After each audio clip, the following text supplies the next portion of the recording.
देहातीत निरंतर डोलत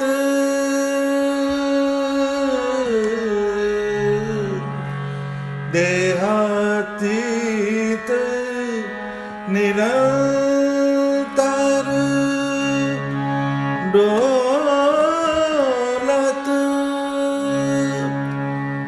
बोलत ब्रह्म कुमारे निपट निशंक मगन होय विचरत निपट निशंक मगन होय विचरत राम अमल मतवारे धन्य सोई श्याम सुंदर रंगाभिने धन्य सोई श्याम सुंदर रंगाभिने श्याम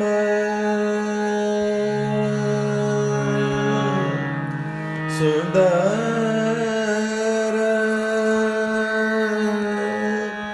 रंगभीने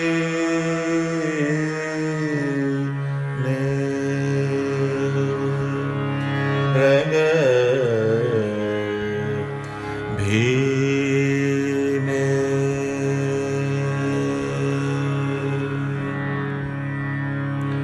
સહજાનંદ સ્વામી મહારાજની જય.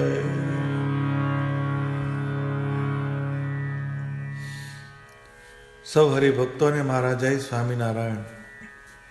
ભગવાન સ્વામિનારાયણની મૂર્તિના સાક્ષાત્કારથી અને એમના જ્ઞાનથી શ્રીજી મહારાજના સંતો પરમહંસની દશામાં સદા રહેતા હતા. દેહાતીત નિરંતર ડોલત. અહીં પરમહંસ શબ્દ જે છે એ યથાર્થપણે એ સંતોના જીવનમાં વણાઈ ગયેલો હતો. જેમ હંસ હોય એ મોતીનો ચારો કરે તેમ આ સંતો આ જગતના પદાર્થમાં ક્યાંય વૃત્તિ રાખતા નહીં. દેહમાં વૃત્તિ નહીં, દેહના સંબંધીમાં વૃત્તિ નહીં, દેહના વિષય ભોગમાં એમની વૃત્તિ નહીં, પરંતુ જેમ હંસ મોતીનો ચારો ચરે એમ પરમહંસ સંતો કાયમ ભગવાન સ્વામિનારાયણની મૂર્તિનું અનુસંધાન રાખતા. ત્રણ દેહ, સ્થૂળ સૂક્ષ્મ અને કારણ, ત્રણ અવસ્થા જાગ્રત, સ્વપ્ન અને સુષુપ્તિ, એનાથી પર થઈને એવો ભગવાન સ્વામિનારાયણનું ભજન કરતા. એટલે દેહથી પર થઈને દેહાતીત શબ્દ વાપર્યો. એટલે પરમહંસો જે હતા દેહાતીત નિરંતર ડોલત બોલત બ્રહ્મ કુમારે. એટલે દેહથી પર થઈને કાયમ નિરંતર ડોલત એટલે એમાં મગ્ન રહેતા, એમાં આનંદથી રહેતા અને એમના બોલવાની અંદર પણ બ્રહ્મત્વની ખુમારી હતી. શ્રીજી મહારાજે એમના સંતો માટે વાત કરી છે જે નિષ્કુળાનંદ સ્વામીએ ભક્ત ચિંતામણીના પ્રકરણ 72માં લખી છે. પરમહંસ જેવા પૃથ્વીમાં આજ નથી કોઈ અંગે,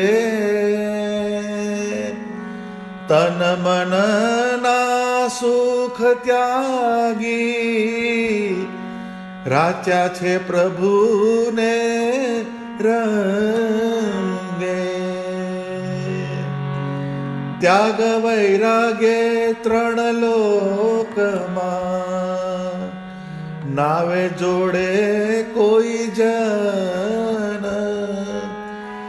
તેને જોઈ અંતર મારું, થાય છે પ્રસન્ન. શ્રીજી મહારાજ કહે છે કે પરમહંસ જેવા પૃથ્વીમાં આજ નથી કોઈ અંગે. એટલે આજે આ પૃથ્વી ઉપર આ જે 500 પરમહંસ છે એમના જેવું જે અંગ છે એવું આ પૃથ્વીમાં કોઈનું અંગ નથી, એવું કોઈનું વર્તન નથી. કેમ કે તન મનના સુખ ત્યાગી, રાચ્યા છે પ્રભુને રંગે. શરીર અને મનના જે સુખ છે એનો ત્યાગ કરીને આ સંતો કેવળ અમારી મૂર્તિનું ધ્યાન કરે છે, અમારી લીલાનું ચિંતન કરે છે. રાચ્યા પ્રભુને રંગે, જે શબ્દ વાપર્યો કે દેહાતીત નિરંતર ડોલત, દેહથી પર થઈને જે ભગવાનની મૂર્તિના આનંદનું સુખ માણે છે એવા પરમહંસ આ પૃથ્વીમાં કોઈ નથી. આ સ્વામિનારાયણ ભગવાન સર્ટિફિકેટ આપે છે. ત્યાગ વૈરાગે ત્રણ લોકમાં, નાવે જોડે કોઈ જન. એમનો જે ત્યાગ અને વૈરાગ્ય, એમાં એમની જોડે કોઈ આવે નહીં એવો અનુપમ ત્યાગ અને વૈરાગ્ય આ સંતોમાં હતો. ઘણી જગ્યાએ તમને ત્યાગ જોવા મળે પણ વૈરાગ્ય જોવા ના મળે. વૈરાગ્યને મન સાથે સંબંધ છે, જીવ સાથે સંબંધ છે. ત્યાગને શરીર સાથે સંબંધ છે. ઘણા શરીરનો સંબંધીનો ત્યાગ કરે, ત્યાગથી જીવન જીવે, પરંતુ પરમાત્માના સ્વરૂપમાં વિશિષ્ટ રાગ, ભગવાનના સ્વરૂપમાં વિશિષ્ટ પ્રકારનો પ્રેમ જો ના હોય તો એ ત્યાગ પણ લુખ્ખો પડે છે. એ વૈરાગ્ય વગરનો ત્યાગ ટકતો નથી. એટલે કે છે ત્યાગ વૈરાગ્ય ત્રણ લોકમાં, નાવે જોડે કોઈ જન. તેને જોઈ અંતર મારું, થાય છે પ્રસન્ન. ભગવાન સ્વામિનારાયણ કહે છે કે આવા સંતોને જોઈને મારું મન પ્રસન્ન થાય છે. ઘણી વખતે ભક્ત હોય એ ભગવાનને જોઈને પ્રસન્ન થતા હોય, પરંતુ અહીંયા સ્વામિનારાયણ ભગવાન એમ કહે છે કે આવા જે સંતો, આવા જે મુક્તો, એને જોઈને અમારું મન પ્રસન્ન થાય છે. એમ કહે અલબેલડો મોટપ મુની જનની, સુણી હરિજન મનમાં ઈચ્છા કરી દર્શનની. આમ સ્વામિનારાયણ ભગવાન પોતે મુક્તોની મોટપ કહે છે, તો બ્રહ્માનંદ સ્વામી અહીંયા જે કહે છે દેહાતીત નિરંતર ડોલત, બોલત બ્રહ્મ કુમારે. એટલે જે સંતો જે હતા એમનામાં બ્રહ્મત્વની ખુમારી હતી. એટલે એ બ્રહ્મત્વની ખુમારી દ્રઢ થઈ જવાના કારણે તેઓ બોલે તો પણ એની અંદર એક ખુમારીનો રણકાટ થતો.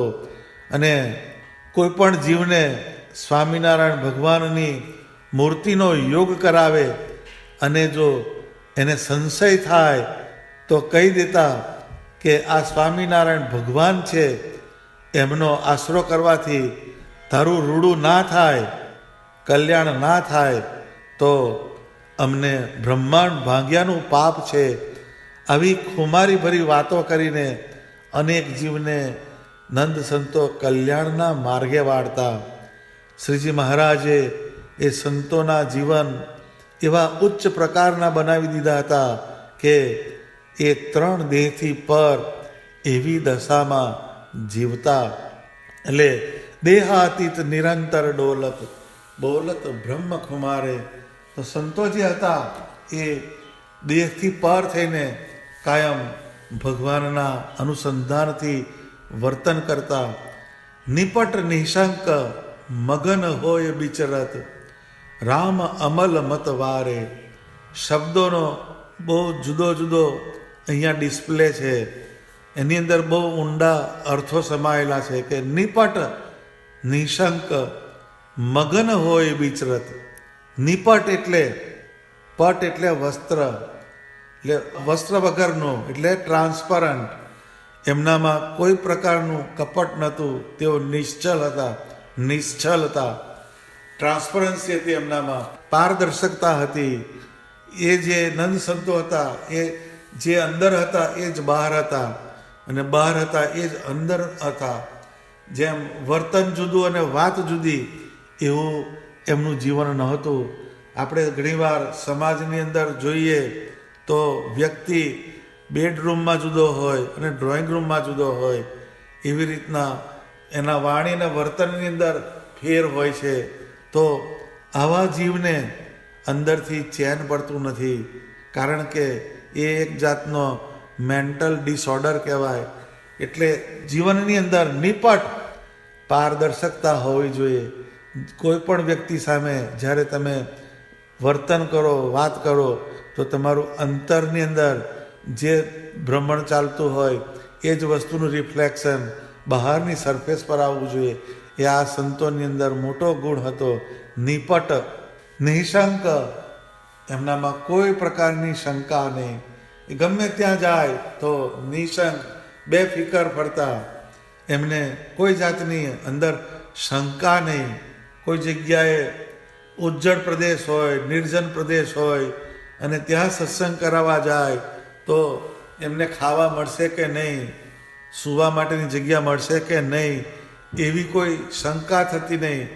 કારણ સ્વામિનારાયણ ભગવાન એમની દરેક પ્રકારે કાળજી રાખતા. એટલે નિશંક થઈને સંતો વિચરણ કરતા. મગન હોય વિચરત. મગન એટલે જેમ ત્યાગ હોય તો ત્યાગની અંદર એક ડ્રાયનેસ હોય, એની અંદર એક જાતની શુષ્કતા હોય. પરંતુ આ નંદ સંતો જે હતા એમના ત્યાગની અંદર વૈરાગ્ય સમાયેલો હતો. એટલે એમનામાં સ્વામિનારાયણ ભગવાનની ભક્તિની ભીનાશ હતી. એટલે એ ભીનાશના કારણે એમનું મન જે હતું એ પ્રફુલ્લિત રહેતું. એટલે મગન હોય વિચરત, જગતથી વિરક્ત પણ ઉદાસીનતા નહીં. એમનામાં એક રસિકતા હતી. પેશન વગર કોમ્પેશન થવાતું નથી. એટલે જીવનની અંદર રસિકતા હોય તો જ પરમાત્મા તરફ આપણો જીવ ગતિ કરી શકે છે. એટલે જગતના પદાર્થમાંથી રસ મુકાવીને પરમાત્માના સ્વરૂપમાં રસ મનાય ત્યારે એ મગન હોય વિચરત, એની સાર્થકતા થાય. નિપટ નિશંક મગન હોય વિચરત, રામ અમલ મતવારે. એટલે રામ અમલ એટલે જેમ કોઈ નશો કરે તો એને એનો અમલ ચડે છે. જેમ કોઈ અફીણ ખાય તો એને અફીણનો અમલ ચડે છે, નશો ચડે છે. એવી રીતના આનંદ સંતો જે હતા એમને સ્વામિનારાયણ ભગવાનની મૂર્તિનો નશો ચડેલો હતો, એનો અમલ ચડેલો હતો. ને એનાથી મતવારે, જેમ માણસ નશો કરે એટલે એનું જીવન, એનું વર્તન બદલાઈ જાય છે. એ મતવાલો થઈને ફરે. એની અંદર એક જુદી જાતની એક સ્પિરિટથી એ જીવનની અંદર જીવતો હોય છે. એવી રીતના નંદ સંતો જે હતા એમને સ્વામિનારાયણ ભગવાનની મૂર્તિના યોગથી એવો મતવાલા થઈને ફરતા હતા. તો શ્રીજી મહારાજના સમયમાં આવા ઘણા પ્રસંગો બનેલા છે. એક વખતે 250 સંતોને શ્રીજી મહારાજે જામનગર મોકલ્યા. તે સાધુઓ શહેરથી ઉત્તરાદી બાજુએ એક લખોટા તળાવ આવેલું છે, ત્યાં ઉપર ઉતારો કર્યો. તેઓ ગામમાં ભિક્ષા માગવા જાય ત્યારે કોઈ જુવારનો લોટ, કોઈ રોટલા તો કોઈ ખીચડી નાખે. એ રીતે ભિક્ષા કરીને ઉતારે આવે અને પછી ભિક્ષામાં જે બધું ભેગું થયું હોય બધું ભેગું કરીને નદીએ જઈને એને અંદર પાણીથી શુદ્ધ કરી નાખે અને પછી તેને અંદર ભેળવીને તેના ગોળા કરી દે અને એના જે લોટ હોય, જે ખાવાનું હોય એ બધું ભેગું કરી અને એના ગોળા વાળી દે અને પછી જે ભાગે પડતું આવે એને બધા જમી જાય. તે કોઈ દિવસ 200 ગ્રામ આવે ભાગમાં, કોઈ દિવસ પાસેર આવે, તો એને જમીને સ્વામિનારાયણ સ્વામિનારાયણ એવું ભજન કરતા. એ વખતે શહેરમાંથી કેટલાક વણિકજનો જે હતા, વૈષ્ણવ હતા, તો એક વખતે ત્યાં ભેગા થઈને જ્યાં સંતો ઉતારો કરીને બિરાજતા હતા અને સ્વામિનારાયણ ભગવાનનું ભજન કરતા હતા, ત્યાં આગળ આવ્યા. અને એ મંડળમાં મોટેરા હતા સ્વરૂપાનંદ સ્વામી. એ સ્વરૂપાનંદ સ્વામી બહુ જ સમર્થ સંત હતા. એમને કાયમ સ્વામિનારાયણ ભગવાનની મૂર્તિ, એમનું જે સ્વરૂપ, એનું દર્શન થતું અને એનો આનંદ એમના ચિત્તની અંદર કાયમ રહેતો. એટલે એના કેફની અંદર સ્વામી રહેતા. તો એ જે વૈષ્ણવ વણિકજનો હતા એમણે સ્વામીને આવીને પૂછ્યું કે તુમ્હારે મેં કોઈ કૃષ્ણ જેસા હે, એટલે કે તમારામાં કોઈ કૃષ્ણ જેવા છે? ત્યારે સ્વામી બોલ્યા કે દેખ એ સબ કૃષ્ણ જેસા હે. એમ કહ્યું. એ જ સમયે 250 સંતો એમના જે મુખારવિંદ હતા એ કૃષ્ણ ભગવાનના આકારે દેખાયા. આવો ચમત્કાર આ સંતોના વચનમાં હતો. કેમ કે નિપટ નિશંક મગન હોય વિચરત રામ અમલ મતવારે. એમના અસ્તિત્વમાં, એમના વર્તનમાં, એમની ક્રિયામાં સ્વામિનારાયણ ભગવાનનો વ્યાપ રહેલો હતો. એટલે એ જે વ્યાપ હતો એનું રિફ્લેક્શન એમના વર્તનમાં આવતું, એમની વાણીમાં આવતું. આ વાત અદ્ભુતાનંદ સ્વામીએ લખેલી છે. અદ્ભુતાનંદ સ્વામીની જે વાતો છે એમાં 44મી વાતમાં આ નિરૂપણ કરેલું છે. તો એ જે વૈષ્ણવો આવેલા હતા એમણે જોયું કે આવો ચમત્કાર જેમના સંતોના વચનમાં છે, તો એમના નિયંતા સહજાનંદ સ્વામી કેવા હશે, એમનું ઐશ્વર્ય કેવું હશે, એ તો સહજ હશે જ. આવો એમને નિશ્ચય થયો. પછી સંત મંડળે શ્રીજી મહારાજ ઉપર કાગળ લખ્યો કે અહીંયા તો ક્યારેક ક્યારેક 9 જેટલું અન્ન મળે છે અને કોઈ દિવસે તો મળતું પણ નથી, કોરા કડાકા થાય છે. એટલે આ કાગળ વાંચીને શ્રીજી મહારાજે પત્ર લખ્યો. અહીંયા શ્રીજી મહારાજની જે કેળવણી હતી, એ જે દેહાતીત નિરંતર ડોલત, એ કેમ થયા? તો સ્વામિનારાયણ ભગવાને સંતોને એક જુદા જુદા વર્તમાનમાં તાવેલા હતા, એ વર્તાવેલા હતા. તો શ્રીજી મહારાજે એક વાત લખી કે એક ખરાબ ગામ હતું, એમાં એક સદગુરુ આવીને રહ્યા. તેમને એક ભાવિક વાણીઓ દરરોજ એક શેર ચોખા આપતો. તેને જમીને તે સદગુરુ ત્યાં રહેતા. એવા સમયે એક મુમુક્ષુ સદગુરુને શોધતો ત્યાં આવ્યો અને ત્યાં આવતા જ વિકરાળ કાળની જે મૂર્તિ એને દેખાતી હતી તે દૂર થઈ ગઈ. તેથી એણે વિચાર કર્યો કે આ ગામમાં કોઈ સદગુરુ હોવા જોઈએ. પછી એ શોધતો એ સદગુરુ પાસે આવ્યો અને કહ્યું કે તમારી પાસે મારે રહેવું છે. ત્યારે જે સદગુરુ હતા એમની વૃત્તિ બીજે ક્યાંય હતી નહીં. એટલે એમણે કહ્યું કે અહીંયા કશું ખાવાનું મળતું નથી ભાઈ. ત્યારે એ મુમુક્ષુએ પૂછ્યું કે તમે નિત્ય શું જમો છો? ત્યારે તેણે કહ્યું કે અમને એક વાણીઓ શેર ચોખા આપે છે, તેને હું જમું છું. ત્યારે તે મુમુક્ષુએ કહ્યું કે હું તે હાનલીનું ધોવરામણ પીને રહીશ, પણ તમને મેલીને હવે જઈશ નહીં.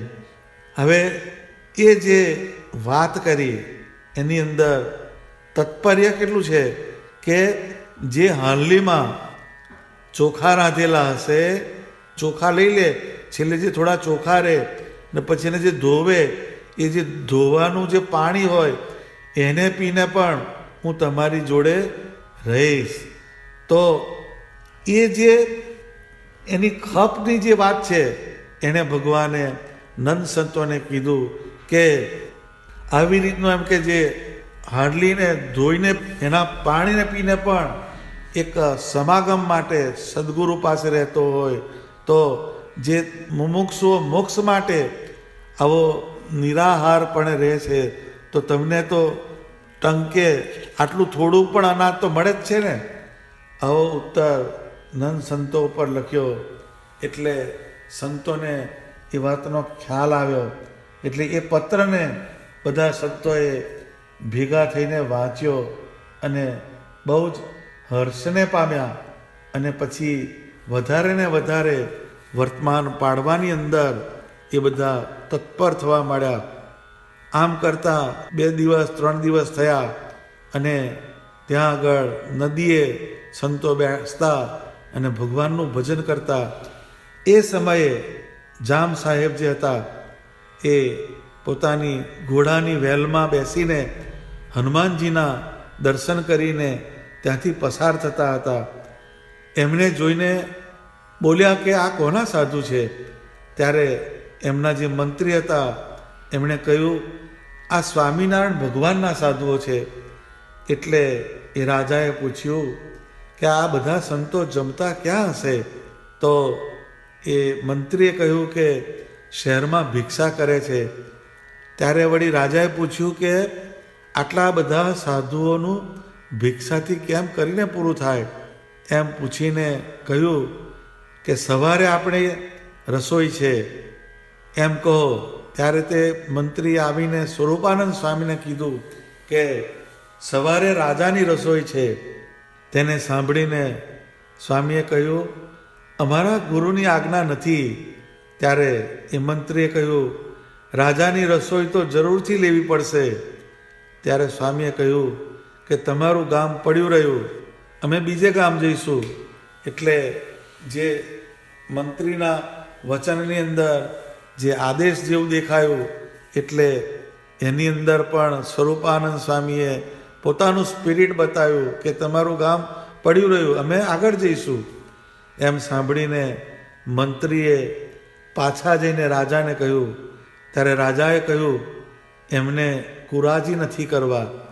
એમને જઈને એમ કહો કે અમે તમારી વાતમાં કંઈ પણ જાણતા નથી, પરંતુ અમારું અન્ન કોઈ રીતે તમારા મુખમાં આવે તો અમારું રૂડું થાય, માટે એવો ઉપાય અમને બતાવો.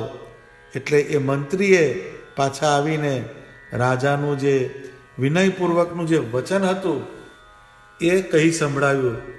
એટલે સ્વામીને લાગ્યું કે આ રાજા સત્વગુણી છે. એટલે પછી એમણે કહ્યું કે ગામમાં જોડી માગવા સારું જ્યારે આવે ત્યારે જોડીમાં અન્ન નખાવજો, તેને સાધુઓ જમશે. એટલે આ વાત એ મંત્રીએ રાજા પાસે આવીને કહી. એટલે રાજાએ એ ભિક્ષુકને અન્ન આપવામાં બહુ પુણ્ય છે એમ માનીને નવી બાજરી દળાવી અને મોદીખાને લોટ તૈયાર કરાવ્યો અને ગોળ ઘી એ પણ તૈયાર કરાવ્યા.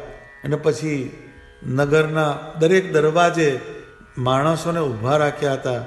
તેને કહ્યું કે સાધુઓ ગામમાં ભિક્ષા માગવા આવે ત્યારે તેમને મોદીખાને તેડી લાવીને લોટ ગોળ ઘી આપીને એની ગાંસડીઓ બંધાવીને ઉતારે મોકલવા. એ રીતે ભિક્ષા માગવા ગયેલા સાધુઓને લોટ ગોળ ઘીની ગાંસડી બંધાવીને ઉતારે મોકલ્યા. ગાંસડી બાંધી એને લાવેલા સંતોને સ્વામીએ પૂછ્યું કે આ ક્યાંથી લાવ્યા? ત્યારે એમણે કહ્યું કે રાજાએ દરવાજે મનુષ્યોને ઊભા રાખ્યા હતા, તે અમને મોદીખાને લઈ જઈને આ બધી ભિક્ષા અપાવે છે, તે અમે લાવ્યા છીએ, પરણાય લાવ્યા નથી. ત્યારે સ્વામીએ કહ્યું હે મહાપુરુષો ઉઠો, એની કુલેર કરીને ઠાકોરજીને ધરાવો. અને પછી જમો. આ રીતે 6 દિવસ એ પુણ્યશાળી રાજાએ સંતોને જમાડ્યા. પછી સ્વામી બોલ્યા કે ગામ ચેત્યું છે, માટે હવે અહીંથી ઉઠો. મતલબ જ્યાં સન્માન થતું હોય ત્યાં રહેવું નહીં. આમ શ્રીજી મહારાજનું વર્તમાન હતું. તો સંતો એ જામનગર રાજ્યનો ત્યાગ કરીને ફરી પાછા સત્સંગમાં વિચરણ કરવા નીકળી પડ્યા. તો આ જે આપણા સત્સંગની પરંપરા છે એ દેહાતીત નિરંતર ડોલત બોલત બ્રહ્મ ખુમારે. એ જે બ્રહ્મત્વની ખુમારી હતી, જેમ પેલા વૈષ્ણવોએ પૂછ્યું કે તમારામાં કોઈ કૃષ્ણ જૈસા હૈ, તો કે એ સબ કૃષ્ણ હૈ. તો એ બધાના મુખારવિંદ કૃષ્ણના એમણે જોયા. તો આ એક સ્પિરિટ આવ્યું ક્યાંથી? તો કે એ નિપટ નિશંક મગન હોય વિચરત. એ જ્યાં જ્યાં વિચરણ કરે ત્યાં એક પારદર્શી થઈને નિશંક થઈને અંદર સ્વામિનારાયણ ભગવાનની મૂર્તિ, સ્વામિનારાયણ ભગવાનનો મંત્ર અને સ્વામિનારાયણ ભગવાનનું જ્ઞાન એને પોતાના આત્માની અંદર ધારીને આ સંતો વિચરતા. અને રામ અમલ મતવારે, આ શબ્દ બહુ જ અગત્યનો છે.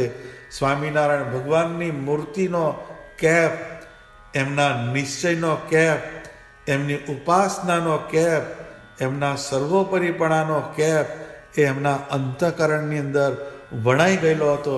એમના દરેક રોમે રોમની અંદર સ્વામિનારાયણ ભગવાનનો વ્યાપ હતો. અને એનાથી એમનામાં મતવાલાપણું આવેલું હતું. અને એને કારણે જે જીવ એમના યોગમાં આવે એમને તેઓ સ્વામિનારાયણ ભગવાનનો યોગ કરાવી દેતા. આવી એક ઉચ્ચ ભાવદશાના કારણે એ સંતો બ્રહ્મત્વની ખુમારીથી કાયમ સત્સંગની અંદર વિચરતા. એટલે આવા જે સંત હોય કે જેની અંદર દેહનું અધ્યાસ ના હોય, દેહથી પર થઈને જે કાયમ બ્રહ્મત્વની ખુમારીમાં ભગવાનનું ભજન કરતા હોય, જે નિપટ એટલે પારદર્શક છે, નિશંક એટલે શંકાહીન છે, અને જે કાયમ ભગવાનના સ્વરૂપની અંદર મગ્ન થઈને રહેતા હોય અને જેનામાં ભગવાનની મૂર્તિનો કેપ હોય, એવા જે ભક્ત શ્રેષ્ઠ હોય એ ધન્યવાદને પાત્ર છે. એવા જે ભક્ત, એવા જે સત્પુરુષ જેને ભગવાન સ્વામિનારાયણનો રંગ લાગ્યો છે એને ધન્ય છે. શ્યામ સુંદર રંગ ભીને ધન્ય સોઈ, શ્યામ સુંદર રંગ ભીને. તો આજે આપણે આ 2 પંક્તિને સમજ્યા. હવે પછી કીર્તનની બીજી પંક્તિઓને સમજવાનો આપણે આવતી સભામાં પ્રયત્ન કરીશું. સહજાનંદ સ્વામી મહારાજની જય.